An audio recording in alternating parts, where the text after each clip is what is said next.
The WWF, what the world is watching.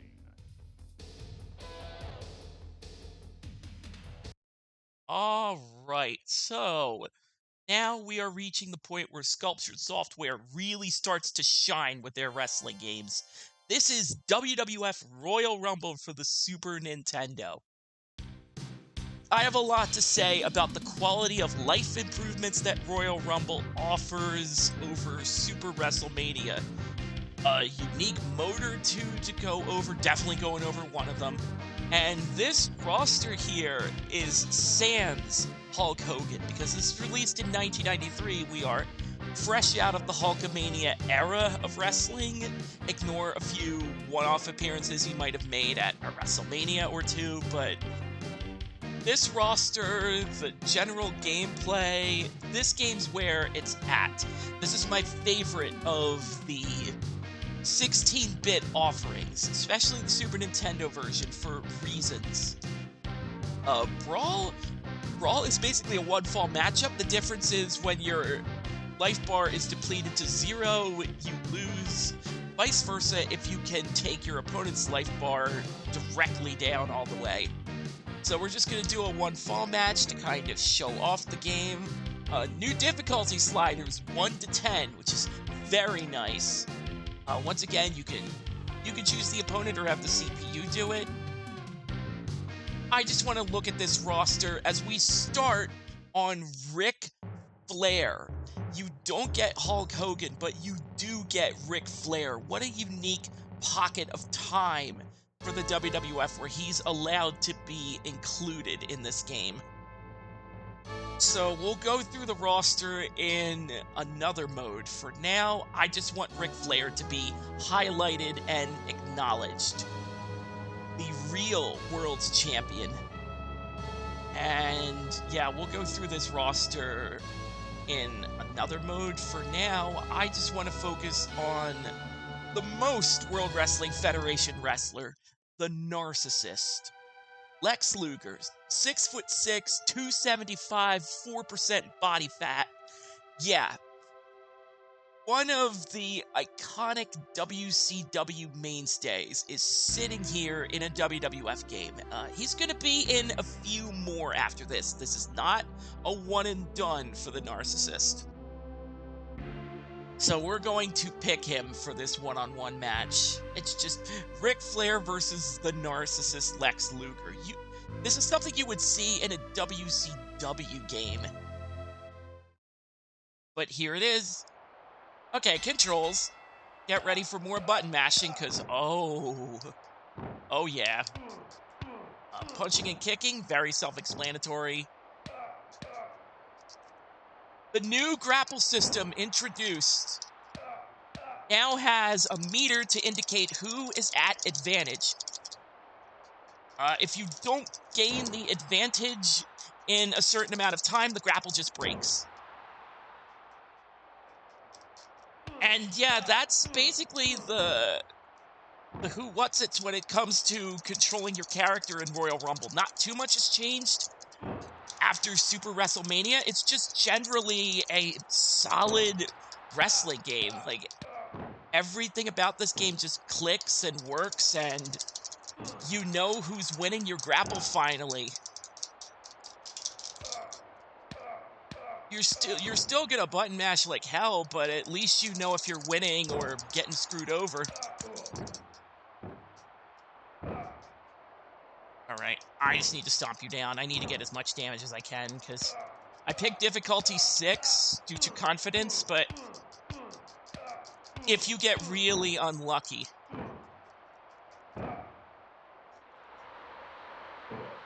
So finishing moves are added to Royal Rumble, and they're each unique depending on the wrestler. I have the figure 4 leg lock, which I can do when I'm at an opponent's legs and they're at red health. There is no submission in this game. It is mostly there to do extra damage while your opponent is down.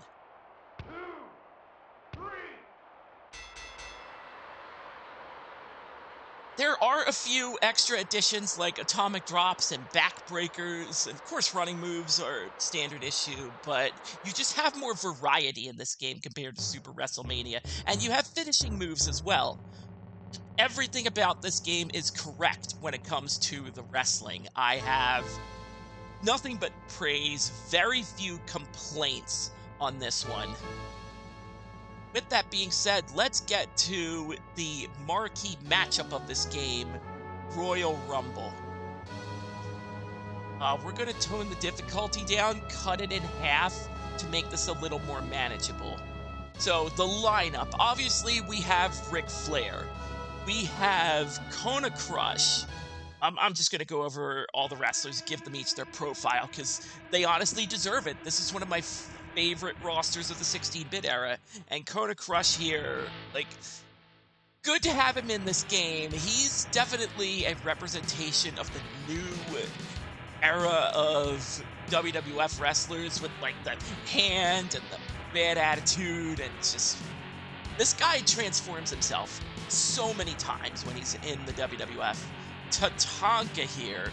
I remember as a kid selecting him a lot, not necessarily knowing of the importance he provides by being a Native American wrestler. I just looked at the red-haired guy and said, yeah, I vibe with that.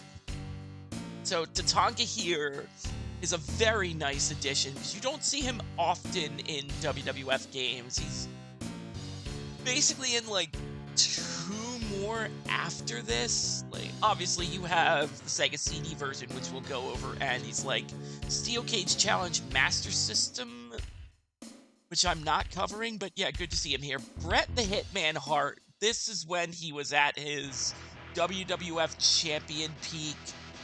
So he has been fully established as...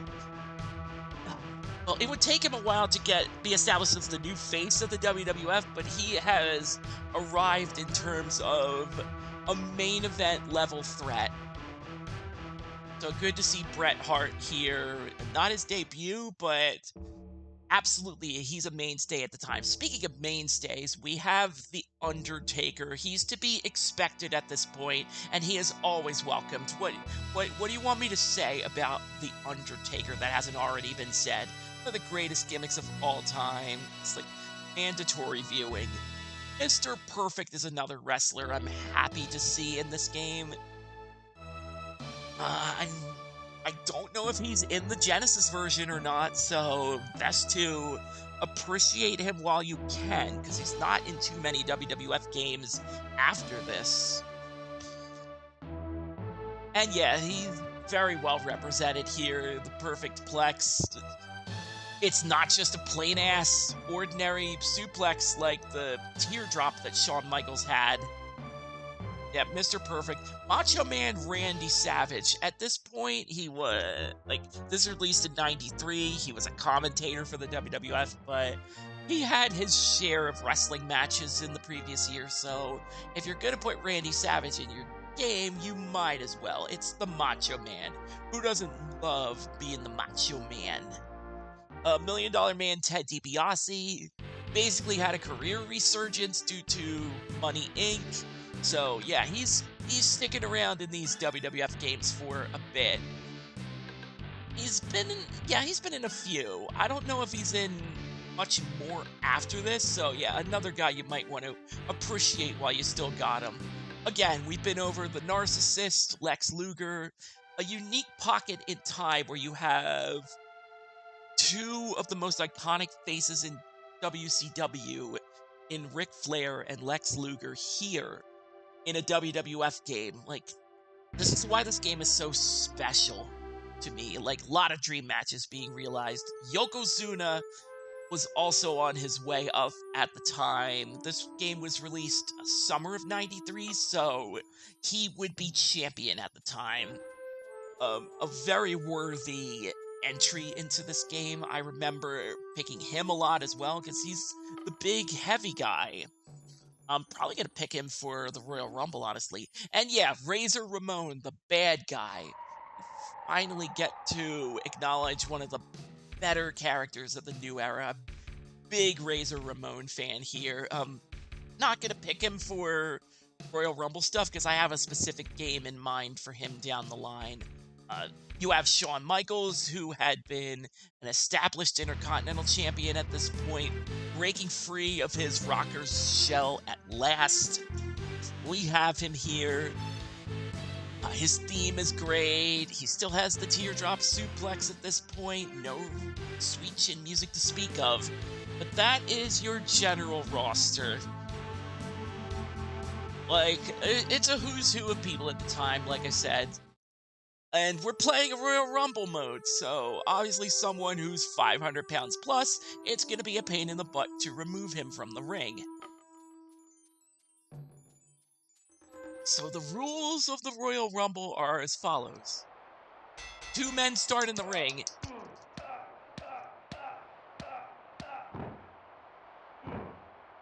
Every 5 seconds, a new superstar enters the ring.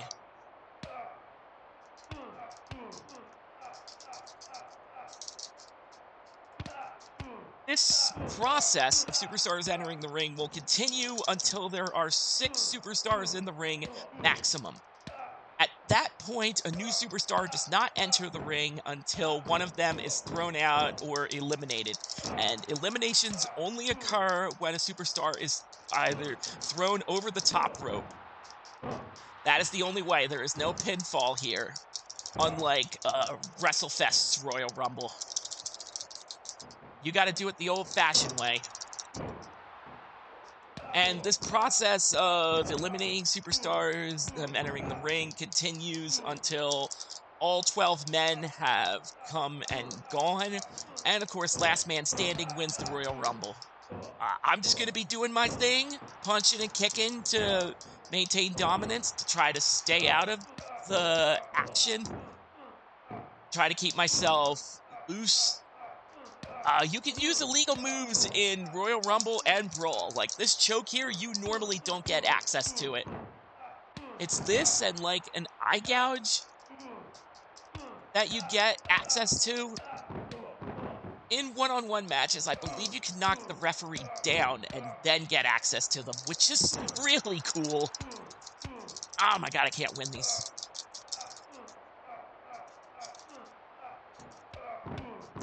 So I'm not certain of the significance when the meter is, like, glowing green. I think it's meant to represent an elimination opportunity.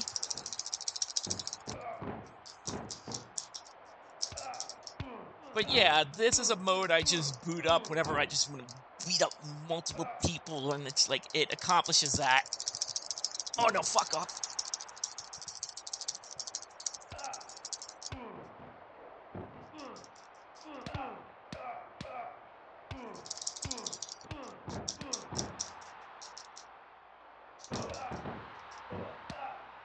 I would rather not mess around with that, if it's all the same.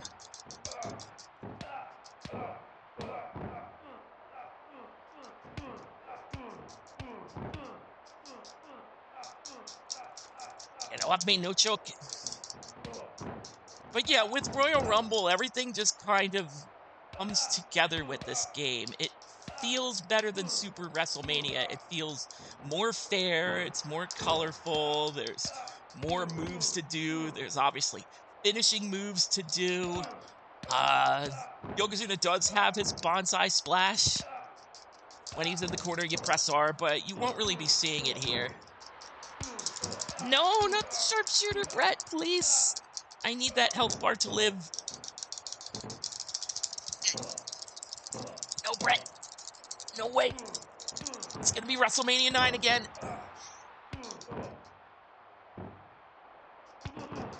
I am a past Royal Rumble winner. I know what it takes.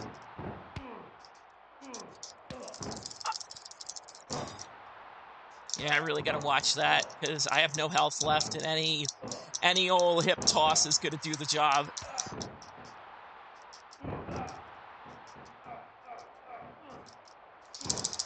Oh no, it's a bad position.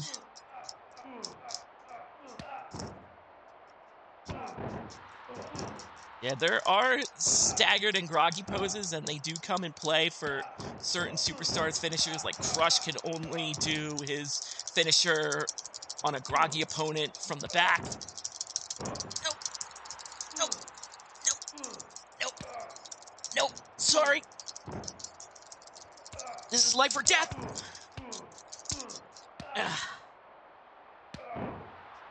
Right for all the clicking clacking, you know how it is.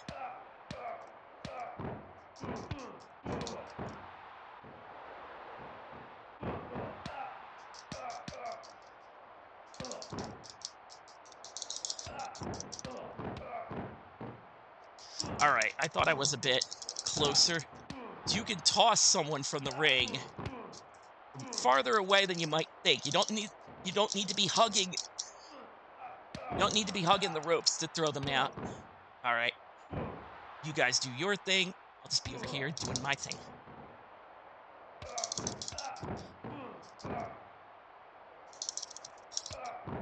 Nope.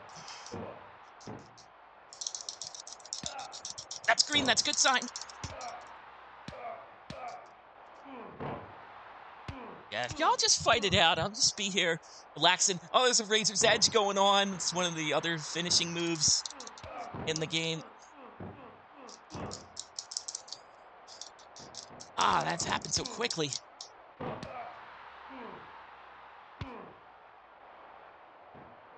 Some of this Razor? Oh, no, Tatanka wants some of that. I don't mean to be running. It's just the hip toss button is also the run button. So it just kind of happens because I'm used to being, like, collar elbow tie-up, if you will. Okay. Come on. Do it, get up.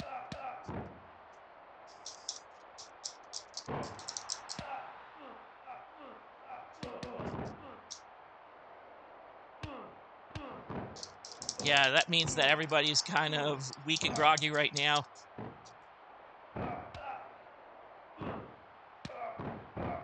Okay, I want to be on the end.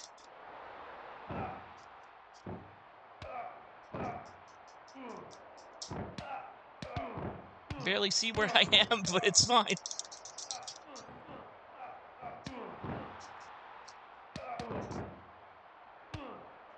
Alright, just gonna relax. Just gonna relax, no real urgency to get up. Okay. But you do get up off the ground automatically. You can't just sit this fight out.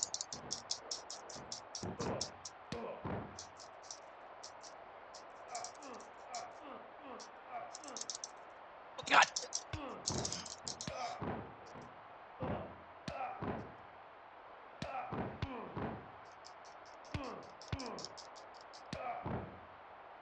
Alright. No Razor. Thank you, Tatanka. I almost had it. No, I'm fine with not getting up. I'm fine with not getting up. It's like, what damage can you do to me? What can you do to me that hasn't already been done? Come on. Yeah! And that is WWF Royal Rumble for the Super Nintendo. It's a lot of fun. It's a unique little capsule of time for the ideal World Wrestling Federation roster and the people that are in it. Like, everything sounds so authentic. Music, presentation. It's a large improvement over Super Wrestlemania in nearly every facet. And we haven't even gone over the Genesis version.